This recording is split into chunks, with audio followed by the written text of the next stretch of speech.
హిందువులకు రోషం లేదు, పౌరుషం లేదని ఏం మాకు లేదా? ఎస్సీ ఎస్టీ బీసీ మైనార్టీలకు పౌరుషాలు లేవా? మాకు గుళ్ళు లేవా? ఏం మాట్లాడుతున్నావు పవన్ కళ్యాణ్? నువ్వు రాష్ట్రానికి ఉప ముఖ్యమంత్రి, ఒక పదవి ఉప ముఖ్యమంత్రికి అర్థం కూడా తెలియని కూడా ఉప ముఖ్యమంత్రి చేశారు. ఎందుకంటే ఈయన 10th క్లాస్ పాస్ కదా. ఏ మార్కులతో పాసు? కలిపిన మార్కులతో పాసు. 34 31 వస్తే 3 మార్కులు రోష టైంలో కలిపితే వాడితో పాసు. ఎడ్యుకేషన్ మినిస్టర్ ఎవరో ఆయన టైంలో పాసు. నువ్వు కూడా ఇవాళ నీ దగ్గర ఉన్న ఫైళ్ళు, ఒక్క ఫైల్ చదవడానికి నీకు సాయంత్రం పట్టుద్ది. ఉదయం నుండి సాయంత్రం దాకా నువ్వు ఆ ఫైల్ చదవలేవు. ఆ ఫైల్ వస్తుంటే ఏం చేయాలో అర్థం కాక అద్దం పట్టుకొని ఒక పెన్ను పట్టుకొని ఇట్లా కూర్చొని పోజులు ఇస్తున్నాడు మీడియాకు. అది కాదు ఇవ్వాల్సింది, దీక్షగా చేయాల్సింది. ప్రజలలోకి రా, ప్రజల ఇబ్బందులు ఏంటో చూడు, నువ్వు చెయ్యి. నీకేనా ఎవడని అడ్డం చెప్తే అడుగు.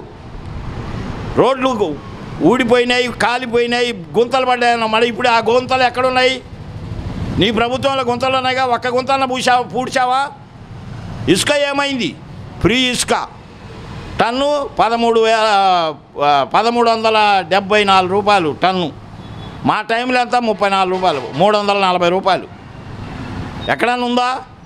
రేపు పెడుతున్నారు, వైన్ షాపులు పెడుతున్నారు, పెట్టండి.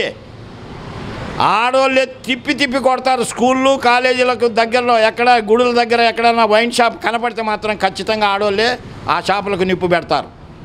మీరు పోలీసు వాళ్ళని పెట్టి అమ్మించుకోండి, పర్వాలేదు, రోడ్డు మీద అమ్మించుకోండి, స్కూళ్ళ దగ్గర గుడుల దగ్గర కాదు. మీరు అప్పుడే ప్లాన్ వేశారు, ఎవడెవడికి ఇవ్వాలా, ఎవడికి ఇచ్చుకోండి, అమ్ముకోండి, ఓపెన్గా అమ్ముకోండి, రోడ్డు మీద పెట్టి అమ్మండి.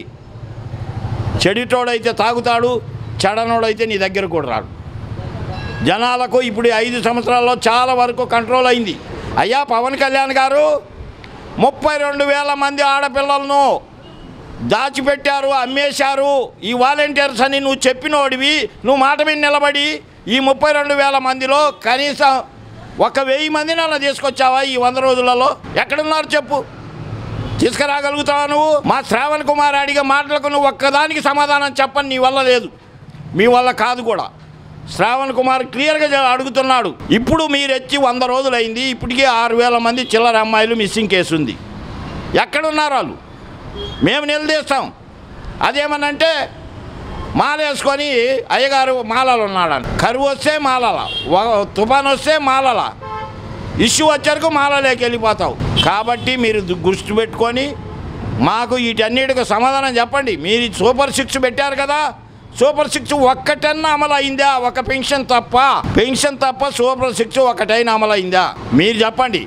మంచి ప్రభుత్వం, మన ప్రభుత్వం అని బోర్డులు కనిపిస్తున్నారు. ఎవరింటికి వచ్చి బోర్డులు కనిపిస్తున్నారు? మా ఎస్సీ ఏరియాలకి రాలేదే, బీసీ ఏరియాలకి రాలేదే. వస్తే ఆడవాళ్ళే చెప్తారు మీకు సమాధానం, కరెక్ట్ అయిన సమాధానం చెప్తారు. వాళ్ళు చాటలు, చెప్పులు, చీపుర్లు పట్టుకొని కూర్చొని ఉన్నారు మీకోసం. ఎప్పుడు వస్తాడా నా ఇంటికి ఈ స్టిక్కర్ కనిపిస్తాడో వాడి సంగతి చెబుదామని. ఇది చాలా తప్పు. ప్రభుత్వం వచ్చింది, చేసుకోండి, బ్రహ్మాండమైన పరిపాలన చేయండి, మాకన్నా ఎక్కువ చేయండి, దానికి మేము ఒప్పుకుంటాం. కానీ ఇదేంటి, ఎవడు మాట్లాడితే వాడిని మక్కలు ఎరగొడతా, పక్కలు ఎరగొడతా, ఇవన్నీ కొట్టడానికి ఇక్కడ గాజులు తొడుక్కొని లేరు.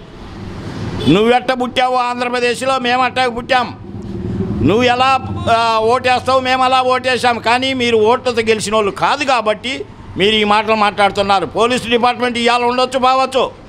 పోలీస్ డిపార్ట్మెంట్ కూడా లెక్క చేయకుండా తిరగబడిన రోజు వస్తే మాత్రం మీరు తట్టుకోలేరు. అంతదాకా తెచ్చుకోవద్దు. జగన్మోహన్ రెడ్డి గారు డిక్లరేషన్ ఎప్పుడు ఇచ్చాడు? 2009లో ఇచ్చాడు. ప్రతిసారి డిక్లరేషన్ మీద వంకబెట్టి మీరు ఆపుతారా? ఇవాళ ఆపి చూడండి ఏమవుద్దో. ఆయన తిరుపతిలో వెళ్ళకుండా, తిరుపతిలో పూజ చేయకుండా మీరు ఆపి చూడండి. మీరు చేసిన ఆ వాయిస్కు, ఆ తప్పుకు క్షమాపణ ఏడుకుంటే పోద్ది. నువ్వు ఎన్ని వేషాలు వేసినా సూపర్ 6 అమలు చేయకుండా జనాలను పక్కదారి పట్టించడానికి రకరకాల ఇష్యూ చేస్తున్నారు. ఇది మామూలు ప్రభుత్వము అని మీరు అనుకుంటే సరిపోదు. ఎప్పుడైతే ఎస్సీ ఎస్టీ బీసీ మైనార్టీలు 40% ఆల్రెడీగా మేము ఓటు వేసి ఉన్నాము జగన్మోహన్ రెడ్డి గారికి, రాబోయే రోజులలో 80%కి వెళ్ళిపోద్ది, 40 డబుల్ అవుద్ది. మీ అడ్రస్లు గల్లంత అవుతాయి. ఆ రోజు మళ్ళా తిరిగి వస్తే ఏం జరుగుద్దో ఆ రోజు మీకు మేము చెప్పగలుగుతాం. మీరు ప్రతి ఒక్కరిని ఎవడు మాట్లాడితే వాడిని బెదిరిస్తారా? జన సైనికులే సైనికులా? జన సైనికుని ఇంటి పక్క మా సైనికులు లేరా? ఒక్క మాట తలుచుకుంటే మా సైనికులు జన సైనికులు తిరగడానికి కూడా ఇబ్బంది అవుద్ది.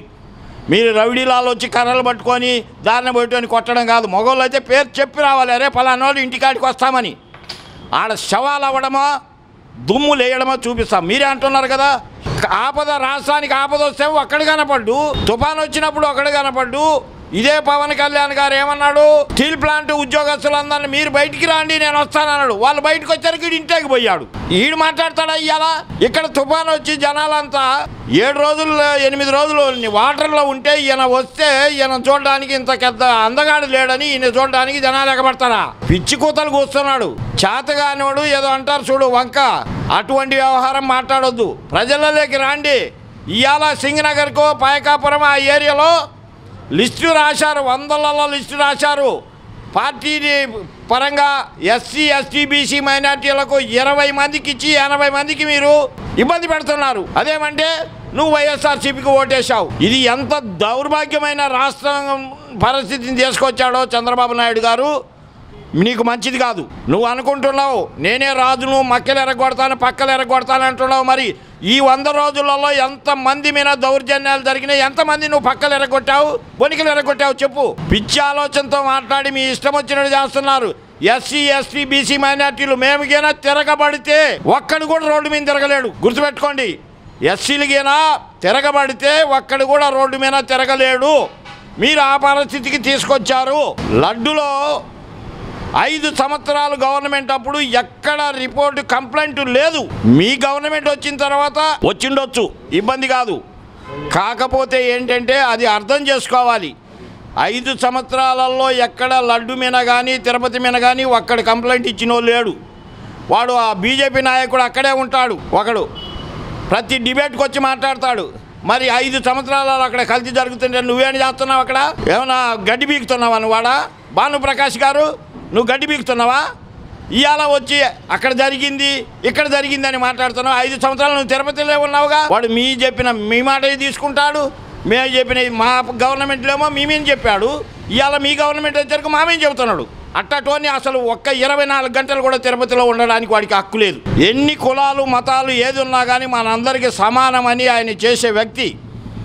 క్రైస్తవుడు అయినంత మాత్రాన రాష్ట్రాన్ని ఏలకూడదని ఎవ్వడూ అనడానికి వీలు లేదు.